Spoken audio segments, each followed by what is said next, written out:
முருகப்பெருமானுக்கு மொத்தம் 3 மயில்கள் இருக்கிறது. உலகத்தை வலம் வருவதற்காக பிரணவத்தை மயிலாக்கி பிரணவ மயிலோடு உலகத்தை வலம் வந்தார். அதுதான் முதல் மயில். அதற்கு மந்திர மயில் அப்படின்னு பேர்.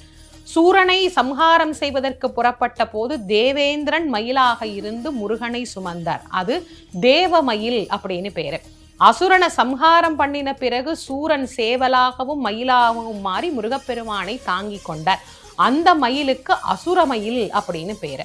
ஆக 3 மயில்ல ஏறி வரக்கூடியவர் முருகன். இது எல்லாத்துக்கும் மேல நம்முடைய மனதை முருகன் ஏறுவதற்கு தகுதியான மயிலாக நாம் மாற்றிக்கொண்டால் நம் மனத்தின் மீதும் அவன் எழுந்தருளி நமக்கு அருள் புரிவார். அதனால்தான் அருணகிரிநாதர் சொன்னார், ஏறுவதற்கு தகுதியுடைய மயிலாக என்னுடைய மனத்தை நீ மாற்றித் தருக, அதில் நீ விளையாடி அருளுக அப்படின்னு முருகப்பெருமான் கிட்ட விண்ணப்பம் செய்கிறார்.